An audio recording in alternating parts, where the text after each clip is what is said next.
Welcome to another edition of Consensus Unreality, a podcast.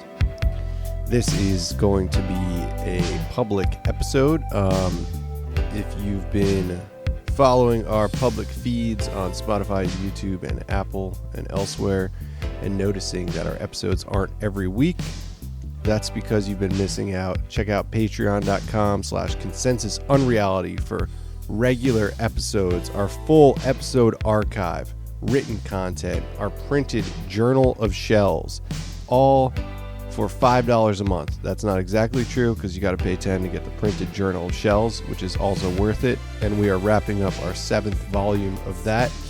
I think it's worth it. Which is worth it. But for $5 a month, you get the full episode archive and the exclusive episodes and the Discord server. So check all of that out at patreon.com/consensusunreality. Support one of the weirdest podcasts out there. Still cruising, still cooking, always covering different stuff. This winter, we've been delving into the depths of speculative science fiction. This week, we're covering one of my favorites that I just revisited. And Ben, this is what, your second time coming around to this one as well? Read it in college and looked at it this time. A good hard look at 1984's Neuromancer by William Gibson. Obviously, with all of the AI mongering that's going about, thought it was a good time to revisit this one. I listened to the audio book read by William Gibson. Yeah, I had spent a couple hours with that one. I really love his voice. Got to get that out there. He has such a of its time sort of voice, and yeah, it's been fun revisiting this book, the ways that it matches up with where we're at and the ways it doesn't. Yeah, totally. I mean, he's got that kind of a little bit of like a checked out draw, almost like a pre-Gen X kind of right punk draw, which he drew a lot from punk as well. Yeah, he's such an interesting guy. I think one of the buzz lines that you'll always encounter when you read about this book is it's where the term cyberspace was coined, and maybe that and Blade Runner being the warning shots of cyberpunk to come. Yeah. Of course, there are the Neuromancer creates visuals that are represented in so many films, TV shows, and other fiction novels as well. Yeah, it's one of the most influential science fiction works ever, probably. Yeah, for sure. And I think one of the things you'll always read is he ironically wrote this on a manual typewriter. The funny thing about that is I was actually just listening to Distrust This Particular Flavor, which is a compilation of nonfiction written by William Gibson. And he addresses that in there as well. He's like, yeah, well, everybody wrote on typewriters when they were writing in the late 70s, and manual was the cheapest one. He's like, I wasn't writing on that intentionally. He actually calls it like a cheap journalist line or something like that. It's true. Yeah, it's pretty funny. But I thought one of the most interesting things that he says about Neuromancer, which is quietly supposed to take place in the 2030s, but I think this is maybe a good place to start, is that he says all science fiction that is predictive of future times really talks about the time that it's written in. And he says that of Neuromancer, talking about the late 1970s, early 1980s. Of course. Yeah, you get that sense. You can't like spend any time with that book and not get the sort of like early 80s, like really just getting into like the information age. You really feel that like that thing. It feels a little bit like Pynchon as well, in the way that the sort of cultural signifiers, the sort of post 60s, even though some of Pynchon was coming out in the 60s, but it has that kind of same pace, that kind of energy. I feel like it absorbs noir and stuff like that in the same way that Pynchon did.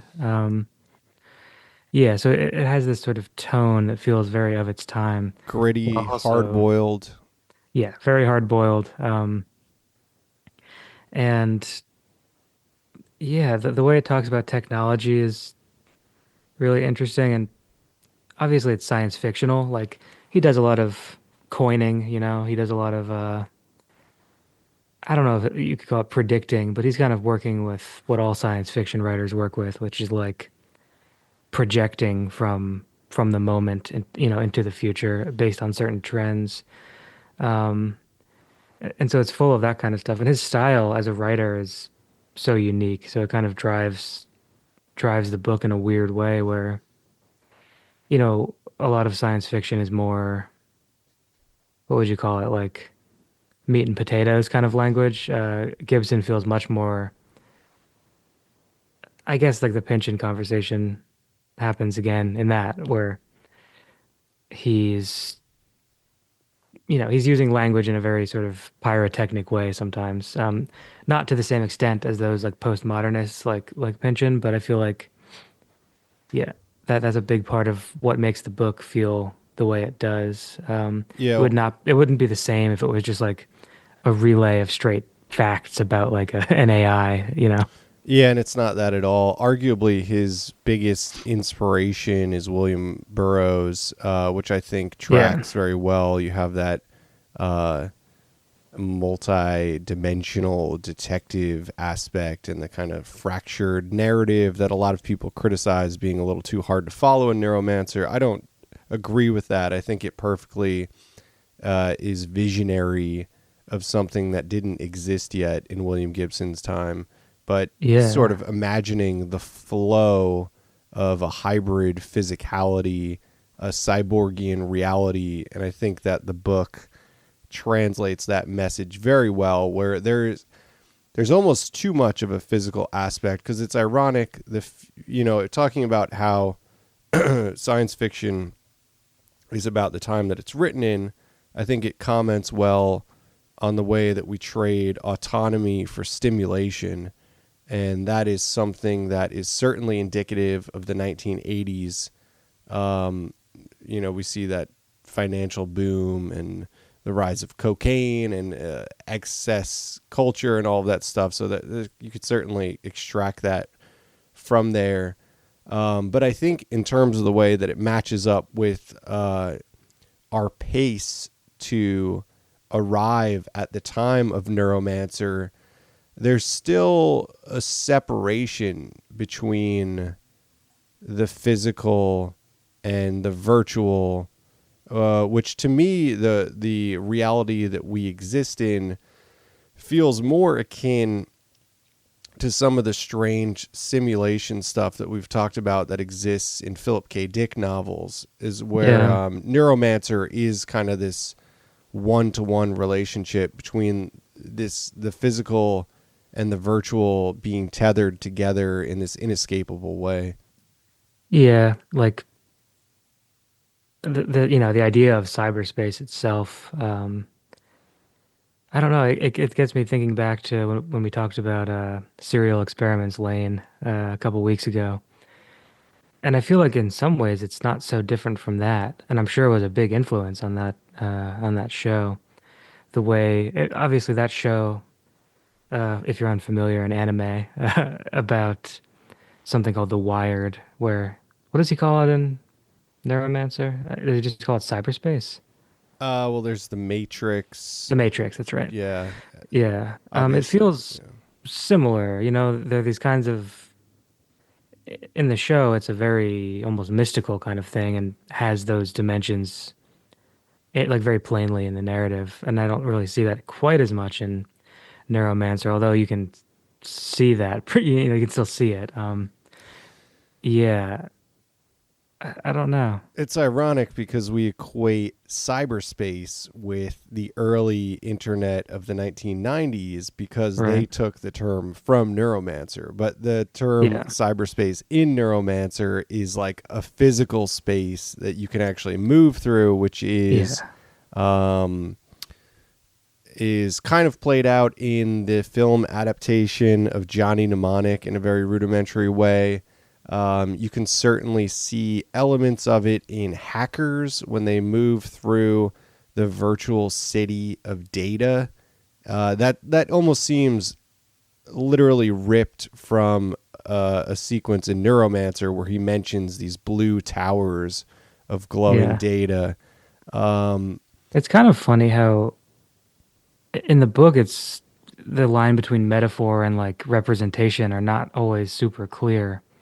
Whereas like in something like Tron, it's yeah, kind of like yeah. action movieization of similar concepts. Or the Matrix. I Or mean, the Matrix, yeah. like the Matrix kind of flips. It owes a lot of the surface level things to Neuromancer, obviously. But I think that it draws the heart of its plot more from like a Philip K. Dick Gnostic Yeah. uh, negative simulation, obviously. But the way that they enter into like a physical cyberspace or virtual reality is definitely similar to what is described in Neuromancer.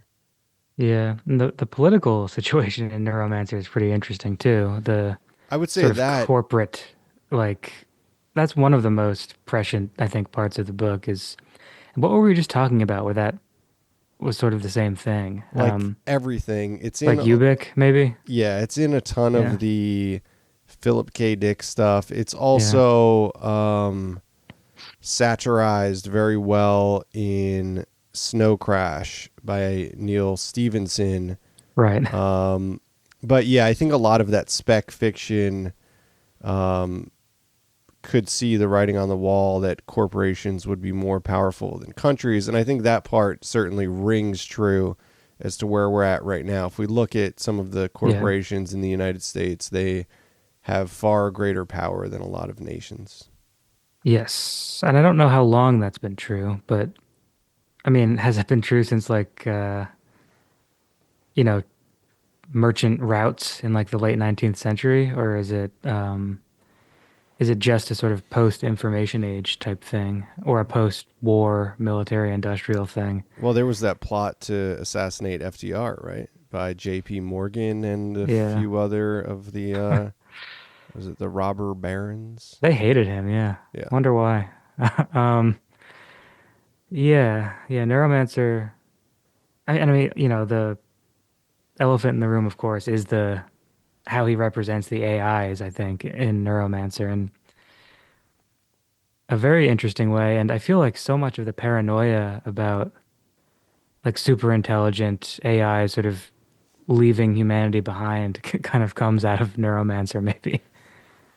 Maybe, yeah. I mean, that's a very strange aspect of the current moment.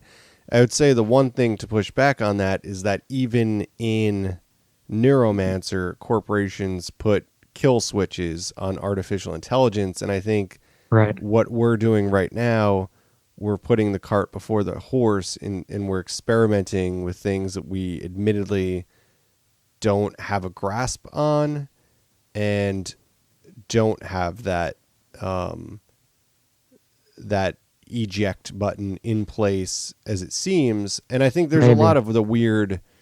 There's a lot of posturing, obviously, too, to a lot of these like doom Yeah. articles that are coming out. You got to think about what's the point of that. Why would that Um, come out at all? Right. Yeah. It's like, it's political, but I think that there's also genuine concern.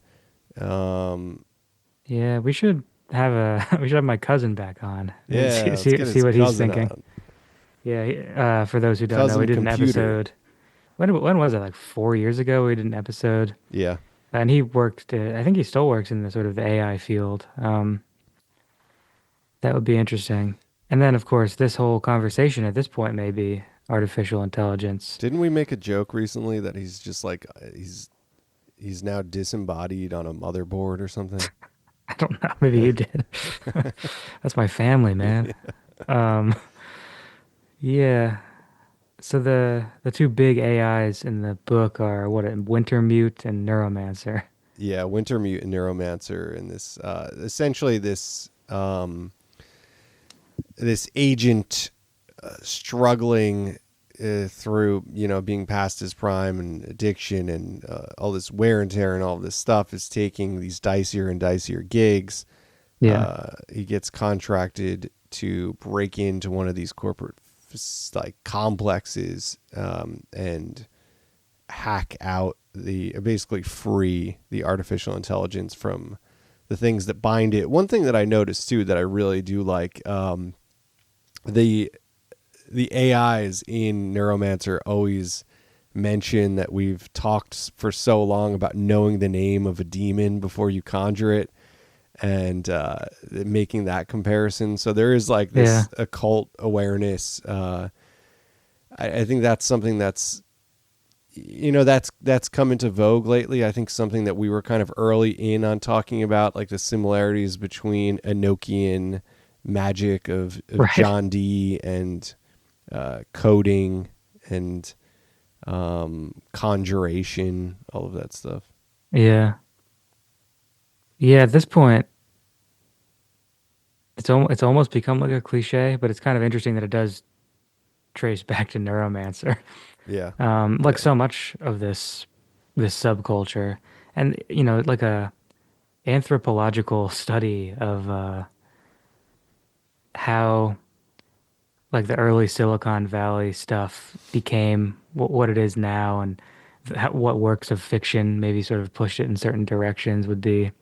I mean, I assume it's been semi covered somewhere, but it would be interesting to trace those kinds of things. Like, yeah, obviously the Matrix is a big one, but just where these like superstitions came from and what they're founded on. Because when I see like, resignation letters from people at these big AI companies, I don't buy it. Like, I think that these companies are dealing with like potential trillions, and I don't think that they're letting like yeah. That's a Joe good Schmo point. quit and be like, man, they're really doing some really fucked up shit in there. Like, I just don't That think is a that good, that's, yeah. It's a very good point because there is so much funny money in it right yeah, now being passed around these five companies. yeah, I think one thing that he prophesized very well in Neuromancer is the actual like necromancy of artificial intelligence. yeah, Obviously, it's referenced in the title, but a lot of the plot has to do with resurrecting people and masking as the memory of people and reveries of events yeah, artificially. And I feel like that owes a little bit to Ubik too, because Ubik deals for with that sure. half-life space that's being simulated. Um, yeah, that's just I think he really hit the nail on the head with that because we can already see how people immediately went to use all of the why can I know, like the image generators and stuff to Right. animate images of dead loved ones and Or very like uncanny things like that. Michael Jackson flying in the sky with Jesus or whatever, like Right. holding a pizza or something.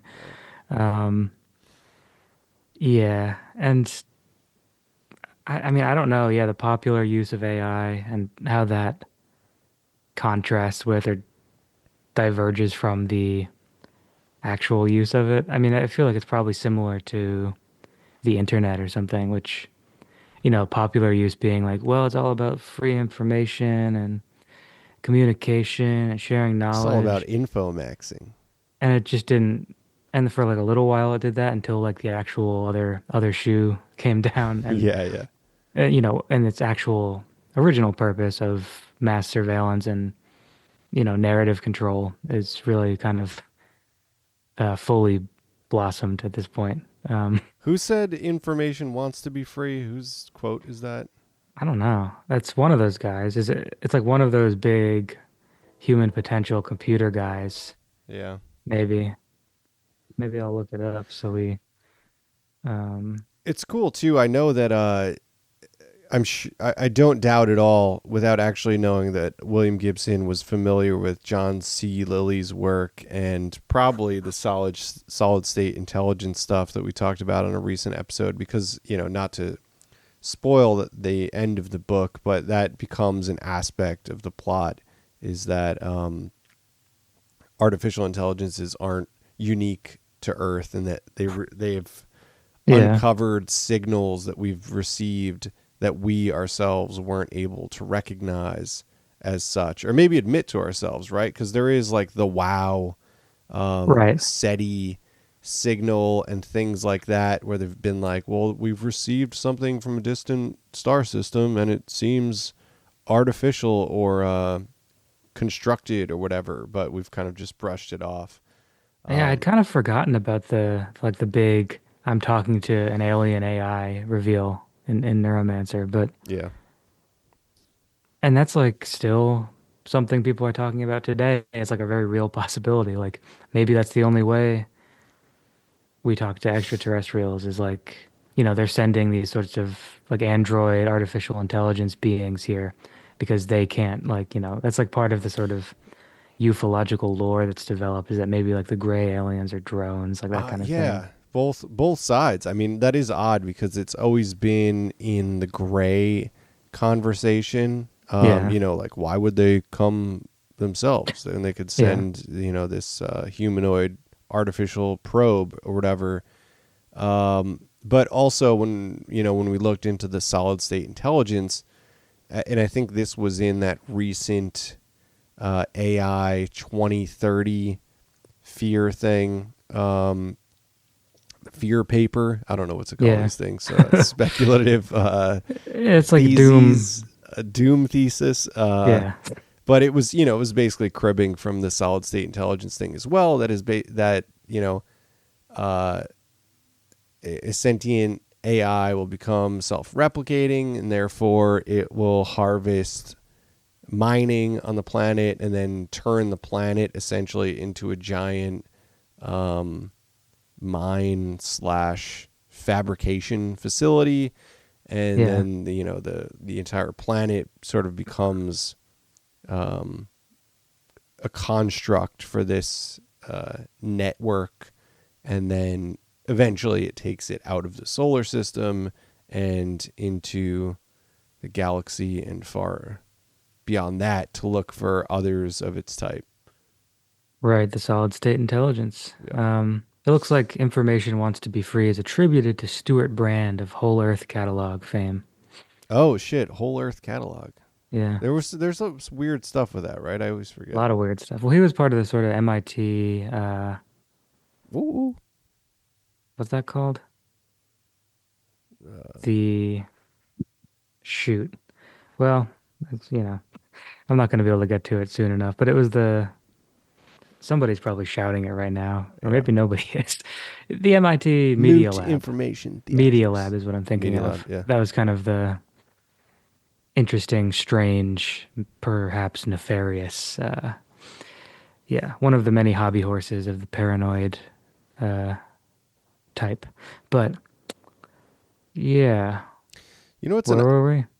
Yeah, you know what's odd? When I was probably about 19 years old, I had like a noise project, and I remember reading. I believe there was like some Asian tech futurist had predicted that the singularity, and I think this is a famous prediction, that the singularity would occur in 2030. So Really? I called this like cassette tape 2030. But it seems like it's on the mark, like, and I think people have stuck to that prediction. Like, Yeah. Well, then we have 4 years, I guess. That's all right. yeah, That's enough. 4 more years. They seem to be going fast though. So Yeah, they are. Time is speeding up. I'm like, I don't know. It feels kind of like we're in some weird refraction always. Like, yeah, it's funny. A few weeks ago, before we got into all of this sci-fi and AI spec talk, I think I said I could see people committing like crimes of passion or going insane, thinking that elements of their actual life are artificial Yeah, yeah. intelligence or some sort of artificial theater orchestrated by, People already think the that. virtual. And then here I am, like weeks later. I don't know what happened. It's like some bomb dropped on this whole thing. But now it's like maybe we're living in a simulation. We all died during COVID, and we've just been refracting at an event horizon. Are people saying that? No, I don't know, but I could just like entertain these scenarios now. Yeah, I'm not so worried about that. I've done a lot of nice things since COVID. So that means it's a, Done a you lot of know, good stuff. It's true. Yeah, I do think. I don't know. It gets you playing with the idea of simulation. Certainly, when you get into the Philip K. Dick landscape too, you're entering into a very paranoid frame of mind, and you yeah, start to look at everything around you and the reality of it. But it's like, I know we haven't really talked about uh, some of the older occult philosophy in a month or so, but it comes back to the ideas of like idealism and panpsychism and stuff, and how yeah, we define reality, perception mapping and all of that. yeah. Um, Plato's cave, dude. Kind of connected that to that. I've been reading this book by Paul Václavic called How Real is Real. Yeah. It's kind of like a pop psych eh, introduction to communication theory. Um, he was a psychotherapist kind of person, but it's really just talking about the ways in which reality is a constructed thing based on communication. Mm-hmm. Mm-hmm. And so it goes through this concept of confusion and disinformation. Um, and it's been, it's the kind of stuff that I already kind of know about. It's very much like using anecdotes from philosophy and history to illustrate points for a popular audience. And what it really is coming to is like sort of the same thing that Robert Anton Wilson was talking about with like reality tunnels, but from perhaps a more mainstream angle, which is that um, there just is no way to, even in science, everything is sort of like, what's the word?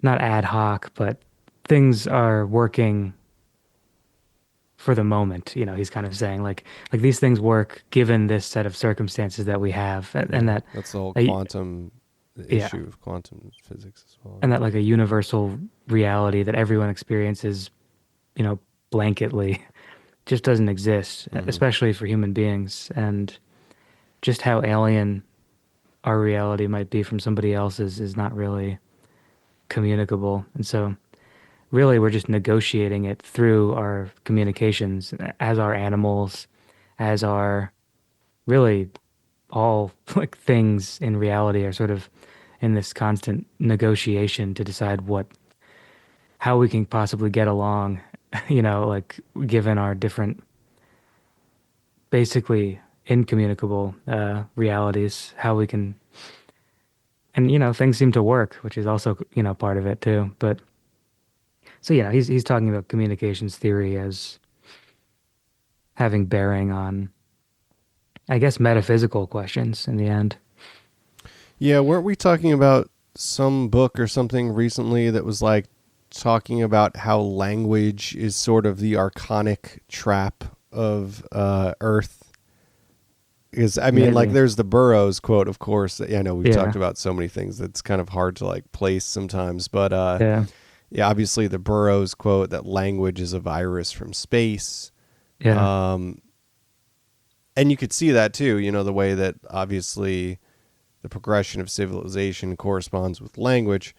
Um, but there's also something weirdly archonic and limiting about language because it creates these constructs that we refine into the way that we view things. We view things as like language and not actually as what Right. they are.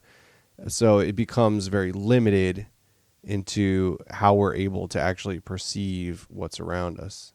Of course. Yeah, I mean, yeah, he's talking about that in this book too, under the banner of disinformation, and that he's not using it in like a sort of conspiracy theory way, but in like a sort of literal way. Yeah, and that's how I mean, the whole neurolinguistic programming thing too. I mean, can you imagine how much of that is embedded? Like, there has to be a crypto industry of neurolinguistic programming that we're Oh not yeah, privy to, it's called but marketing it's got to be like a massive piece of the marketing puzzle that we just don't hear about.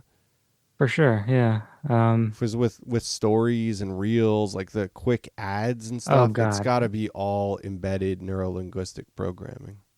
that stuff. The more I think about it, the more because it doesn't really make sense that it's so. The very early research into like TikTok and Reels and stuff saying that it's like super, like so addictive. Yeah. And to me, it doesn't really make sense that it would be so much more addictive than looking at pictures, which is already like mildly addictive.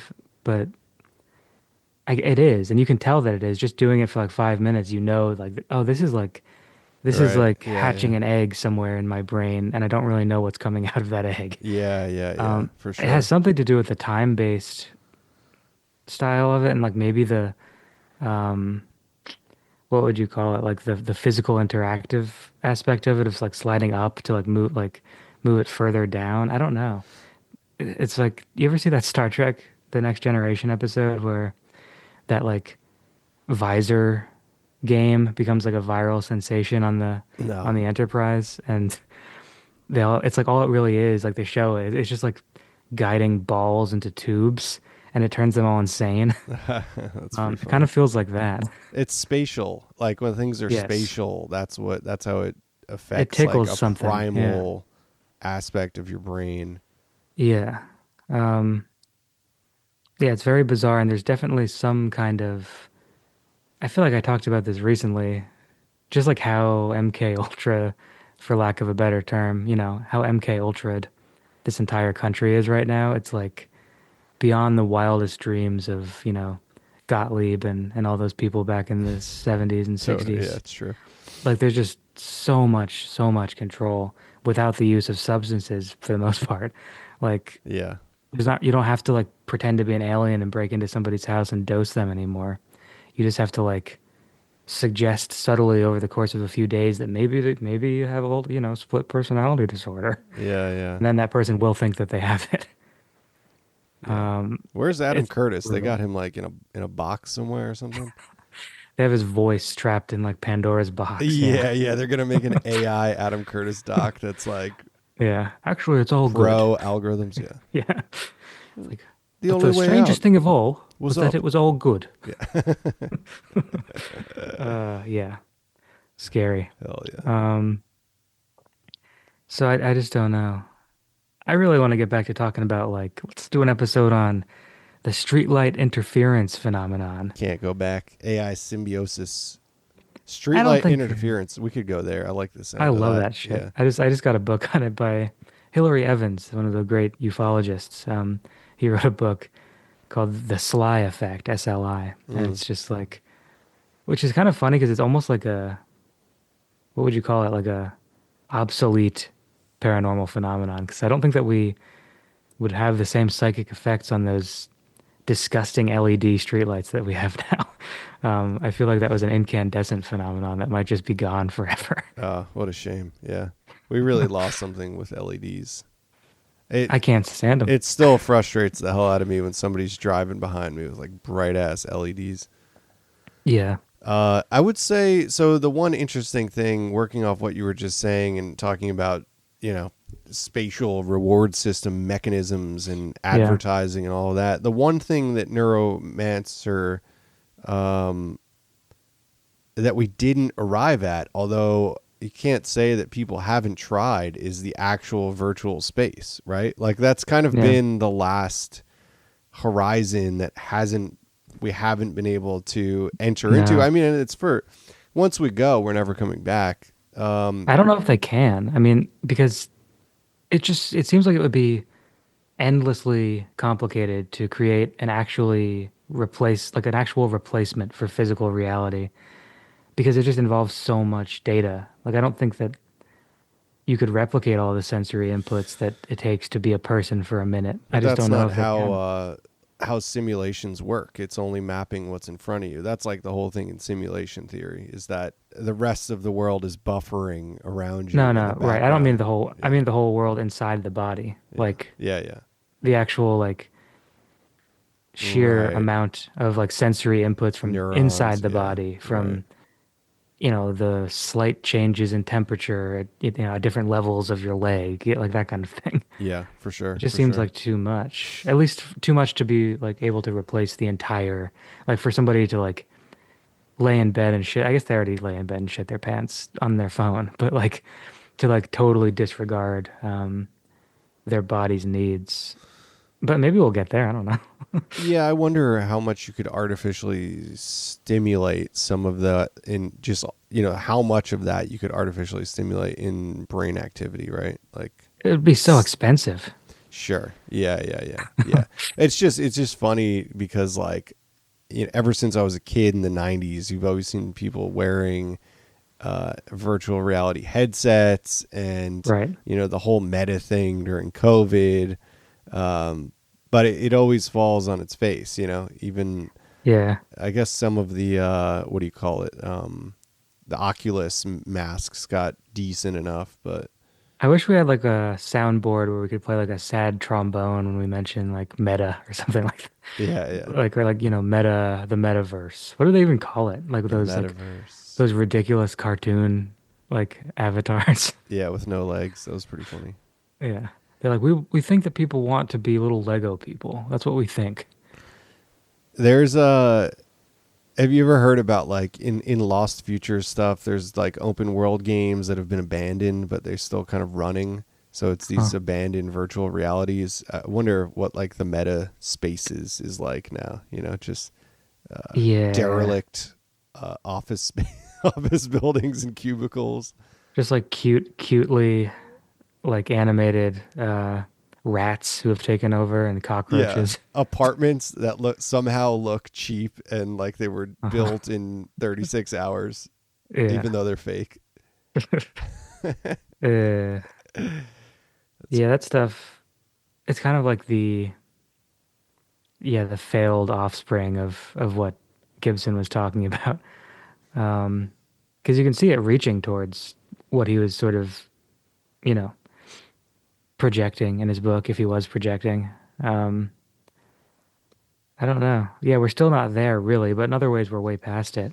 well. I mean, I he had always nothing imagined. about cell phones, you know, and like the way that that is, Yeah, that's kind an of interesting part. That's where he missed. And it's not to say that he as right. he said, he's writing about the 1980s, so he wasn't like this is exactly what the future will look like. But yeah, no cell phones, which is interesting. Like just how you sort of envision things. Um,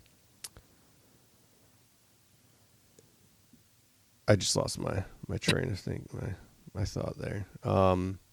Yeah, but I don't know. I think,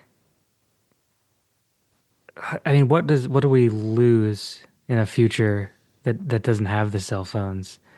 I guess what Neuromancer lacks for feeling like a novel like written about today would be the like incessant interconnectedness, like just how annoying and constant it is, and how people will pay to seek a way out of it. Like that doesn't really come across. But again, we're not saying he's trying to predict the future. He just happened to predict a lot of it. Yeah, yeah, yeah. And I think that's what he does nail. And what I was going to say is that, for a few years and still kind of experiments that we've been doing, we were envisioning a sort of, um, I'm tempted to say like a techno magical kind of ritualized process using randomized devices, using Randonautica to generate locations, but then also using more classic modes of divination, such as bibliomancy, Yeah. Ouija boards, So it was kind of this composite ritual, but really the idea was to take our existing reality and create a superimposition of a ritualized environment over it, sort of an overlay.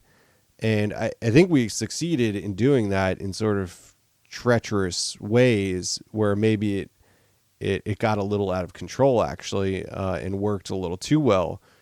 You can revisit all of that on our Patreon in the back That's a episodes. Patreon And we've, plug. we've talked about it a lot, but it's all in there. Things got very crazy over the course of a few years in the 6-year span of consensus unreality. But I think that's what Gibson nails here, is that our tech future is a superimposition that we can't escape, and that it Yeah. will eventually cybernetically cover the expanse of the globe. Yeah. Um,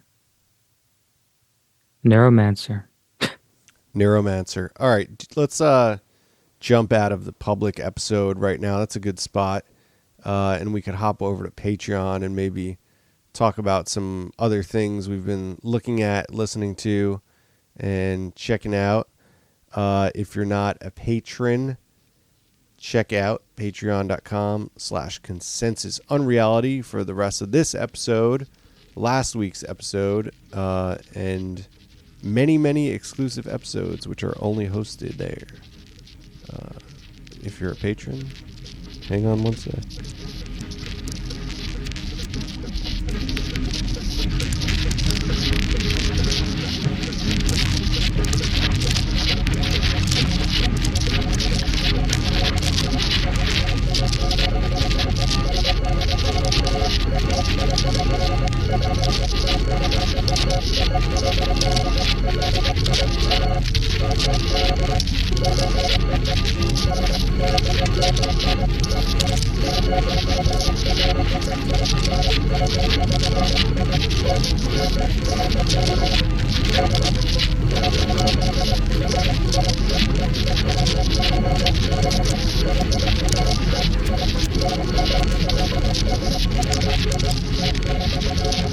And we're back. And we're back. I feel like so many years have passed between when you said hang on one second and we're back. Yeah, I agree. I got in the mail yesterday the Dark Forest Theory of the Internet book. Oh, I have mine. I'm going to pick mine up tomorrow. It's mailed to my dad's Yeah. house because mail Yeah. was stolen from my house. It's looking interesting. I guess I kind of knew, but it looks like the writer is jumping off from the Cixin Liu Dark Forest novel, Right. the Dark Forest Theory of extraterrestrial, sort of, what would you call it? Like carnivorous extraterrestrial shell games. Yep, Like, yep.